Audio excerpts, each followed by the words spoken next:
Are you looking for the best cheap coffee maker? In this video we will look at some of the 3 best cheap coffee maker on the market. Before we get started with our video, we have included links in the description. So make sure you check those out to see which one is in your budget range. Number 1. The best cheap coffee maker. This machine produced cups that balanced sweetness and rich coffee flavor without tasting bitter or too acidic, and its brews were noticeably hotter than the temp of other models.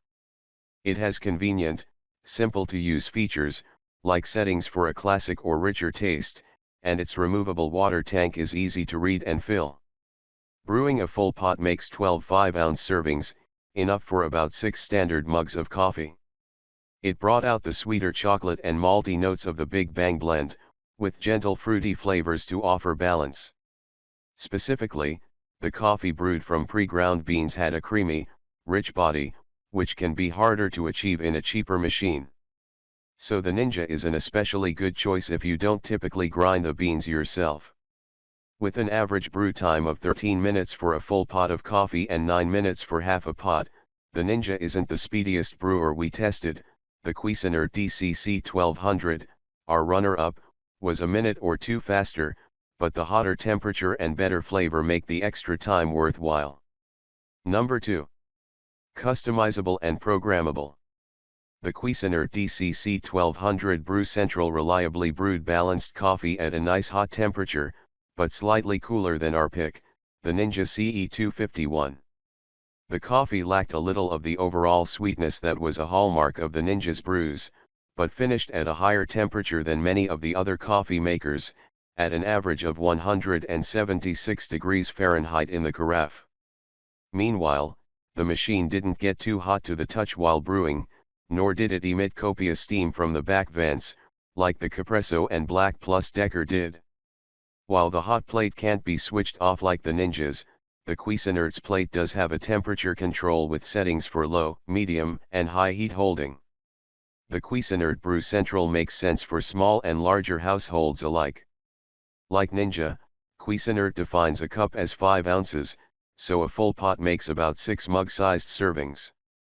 If you need only a few cups of coffee, though, we found that the small batch option brewed 1 to 4 cups without sacrificing quality during testing. It's comfortable to use. Of the models we tested, the Cuisinart has our favorite carafe handle and pour spout. The handle is comfortable to hold even when the pot is at maximum capacity, and the sharper pour spout provides greater precision. Number 3. A compact but quality coffee maker. The tiny Zojirushi Zuto makes pots of reliably good, hot coffee. Flavor-wise, it produced our second favorite coffee next to what the Ninja made. We didn't name it our runner-up because of its smaller capacity, 5 4.5-ounce cups maximum, enough for about 2 standard mugs of coffee, and lack of extra features.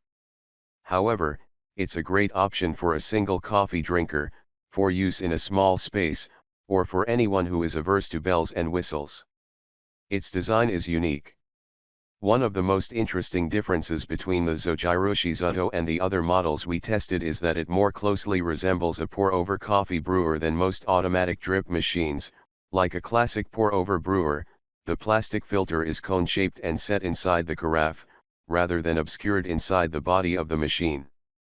We liked that this setup allowed us to watch the brew in progress, and it made the process feel more artisanal. The water reservoir, like the Ninja's, can be removed for convenient filling and cleaning, and its measurements are easy to read. While other machines, like the Cuisinart, have settings for bold or rich brews and reminders to clean the machine, the Zojirushi's simplicity removes the pressure of having to adjust multiple variables on the machine before brewing.